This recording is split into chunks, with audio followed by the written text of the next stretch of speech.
Hey, everybody, how are you? Um, so, Joker. I've seen it twice now. Um, and I have some mixed feelings about the Joker. Okay, so first, good things. I think it looked amazing. Uh, that seems a little disingenuous. I know that whole idea of so what'd you think about this? Oh, the lighting was good. Um, no, I think the sort of recreation of ultimately New York. I mean, it's Gotham, yes, I know, but New York in the 1970s is pretty strong.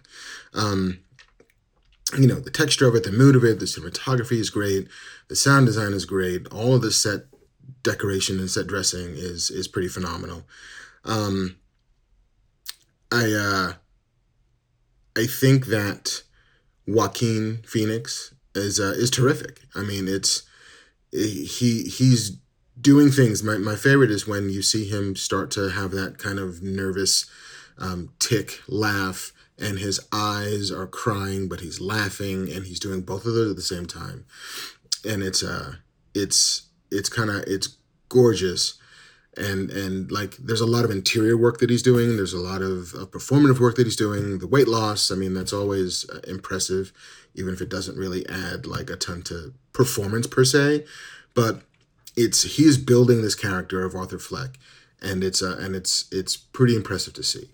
I think that when the awards nomination starts coming out, he's going to get a boatload of them. There's absolutely a chance in which he has a decent shot of that he's going to win, or he could win.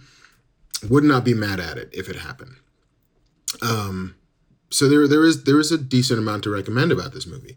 Um, but in my gut, in my core, I sort of walked out. I've seen it twice now. I saw it once by myself, second time with my son, and and it's a little hollow in a way. Like it seems as if Joaquin and co-writer director Todd Phillips are doing like a cover performance of a song that's been covered three or four times before them, and like they're doing a cover of a cover, and they don't quite get the original. If you catch my meaning, um, it's a little hollow in the center, and I noticed it for the first time when the Joker, and I'm not going to get like super heavy, crazy spoilery about it, but if you've seen a trailer for this movie, you know anything about this movie, you know that there's a moment where the Joker commits a crime, right? Like it's heinous, it's probably murder, it's definitely murder, but he commits this crime, and the first time he crosses that threshold, he's running away through the streets, and he's a little panicked and weird, and then he runs into a bathroom and catches his breath, and then starts to dance. Um, and the dance is like haunting and evocative and super weird and languid, and his arms are doing odd things, and his feet is this like ballet meets Mummenschanz meets I don't know what. Um, but I didn't know why he did that. I couldn't figure out why this character, um, after having done such a heinous thing, um, decided that dance was his reaction to it. Um, I just couldn't figure it out. And the movie never actually tells you why he did that, because Arthur Fleck in this film is like a litany of things that have happened to Arthur Fleck, and I couldn't tell if that murder and the subsequent revelations um and stuff that he learns about his family and his origin and what have you, if they are twisting Arthur Fleck into something else, or sort of chipping away at a sort of barnacled like layer of life and circumstance and mannerisms and manners that he'd built over the course of a life. If it's chipping away at that and revealing something. And I don't think the movie knew which one that was supposed to be. Um, and I just couldn't find my way in to the film itself, because it seems as if the film itself didn't really have a perspective on this character. And not to say that a film has to judge its main character. I think there are plenty of movies about heinous and awful human beings and or creatures that can behold them without judging them. Um, but to a certain degree, the movie at the very least has to have a perspective on that character and a point of view of that character. And it seems as if, to me, the great success of Joker is the Joaquin Phoenix performance. And the great failure of Joker is that all it is a Joaquin Phoenix performance. The script doesn't seem to support very much of what he's doing. To the point where, I mean, Todd Phillips would even say in interviews, like, we would just, like, lock the camera down and Joaquin would do stuff and we would have to hope we could catch it, which feels odd to me that as a story and as a storyteller, you would cede that much authority over the story to that lead actor.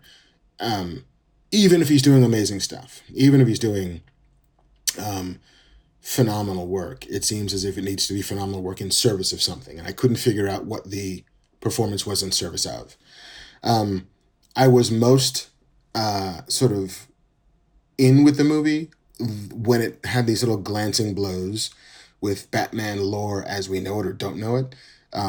Again, I'm not going to spoil too much of it, except I will say that, and it's not even a spoiler, but I will say that there is a movie playing at a movie theater at the very end of this movie that is both exactly what you think you know about the Batman origin and a glorious tweak on it seems as if they set this movie in 1979 just so that this is the movie that could have been playing at the theater. And I love it because it's one of my favorite movies ever made. Um, so, you know, I appreciate the movie more than I like the movie. I admire the things it was trying to go for more than I'm satisfied by where it went. Um, it and and I don't think it quite, you know, and I spoke about it on that Fat Man Beyond when we first talked about the reviews and the awards hype and and the beginning of the 2 or 3 weeks before Joker came out, that I was concerned about the responsibility of the movie to both itself and to the audience who's going to see it. I still think, for as little perspective and judgment that the movie has about its main character, I think it does to a certain degree see itself as Arthur Fleck's story about himself, and he sees himself as a hero. And so the movie, consequently, because there's nothing else besides that performance, also sees Arthur Fleck as a hero, which is a little, troubling to me, but it's not, it doesn't seem actionable in that way. Because Arthur Fleck, there isn't very much there besides that performance. And maybe that's by design. I don't know. I mean, I remember seeing the Twilight movies. Yeah, I never read the books, but I saw the movies because, I was an entertainment journalist and it was the biggest story in entertainment for a good long while. And I felt that, I need to know what this is about. It's the job. And I saw it and I'm like, what is with this girl? This girl is so boring. She's a mope. Why are these vampires and werewolves interested in her? There's nothing going on there. And it then became clear that that was by design. That character is so boring so that every, sort of post-pubescent woman in the audience or reading the books or their moms could imagine themselves as that character. Or I am more interesting than Bella is. So why not me? I'm just as worthy as she is. So I'm wondering if that the lack of definition of Arthur Fleck is by design making it so that an audience can impose themselves and imprint themselves upon that character because he is such a cipher. So that's a little troubling. The film has this weird tick. I mean, it's not a tick. It's an obsession with using Black women as avatars of social failure. That every time Arthur Fleck is looking for support, every time he's looking for help, every time he's looking for somebody to help guide him through this world, he turns to a woman of color who ultimately says no,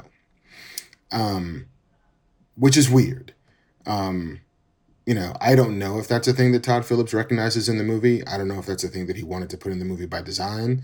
I don't know if it was like, hey, we need to diversify this cast, and so let's just cast all these characters of color. which, on the one hand is cool, but on the other hand is also irresponsible. Um, in that maybe he didn't know what those characters were saying about the world and how the movie was referring to these characters and what Arthur Fleck's judgment on these women are. Um, it's it's just weird. I don't understand it, but I don't know if the movie understands it either. It could have been from a perfectly well-meaning place that just when you watch it, it begins to, the isolated occurrences begin to at some point add up to a picture that seems a little bit less than equitable to those characters. Um, and I think there's always going to be a desire and attempt to, on a Joker movie, figure out how it lines up with the other narratives that we know, like where it slots in to the Batman story, where it, where it's true or not true, real or not real. Does it obey any semblance of continuity? This one kind of doesn't seem to, although, Joaquin and Todd said, hey, we'd like to make more of these. And I don't know how that lines up. People have said, and I think Gotham did this also, which is the Joker that you meet is not the Joker that we know. It is some like proto-Joker, that the Joker that we would eventually see, the Joker that actually goes mano a mano with Batman, would be inspired by this first character. I don't know. I'm not sure. I applaud the efforts of this movie to want to be its own thing, given that we've gone down the road a little bit with DC trying to tie everything together, and it seems they are far more successful when they're not trying to do that.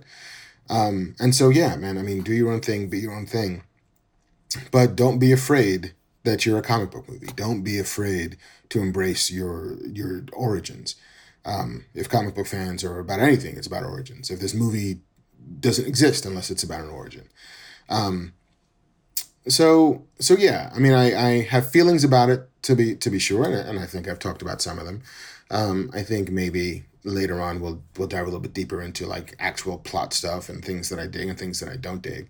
But I think for a spoiler-free review, if there's still people out there who hasn't seen it, because this thing is a bit of a titan at the box office, it is a mixed bag for me. It is not at all a horror show in a bad way. It's not at all a horror show in a good way. It kind of walks between those lines for me.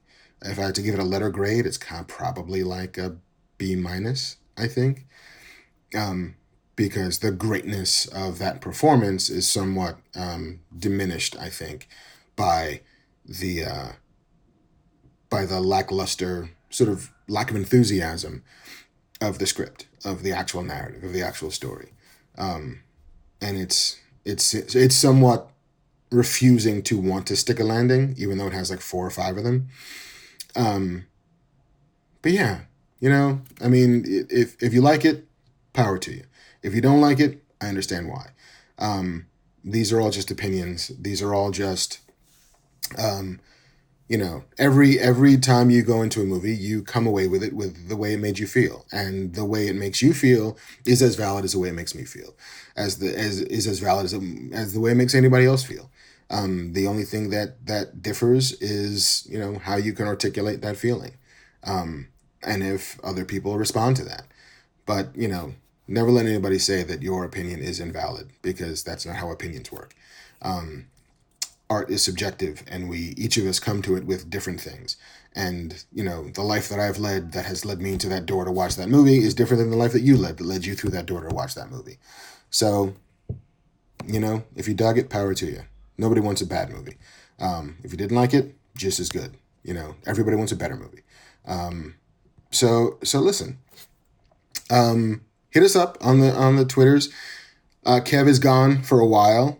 He may pop in here and there. We're still trying to work out whether or not we can Skype him in from the road when we do some live Black Man on Batmans. For now, sorry, Black Man Beyonds. I guess I've fallen into that trap. But we've got a couple coming up. They should be a ton of fun. We'll have Kev back in the studio / the bar in December, and we will try and maintain some semblance of normalcy until he then goes back off on tour. But listen, stay tuned. Same fat time, same fat channel, smodcast.com or youtube.com/Kevin Smith. And we'll see you guys soon. All right? Yeah, be good.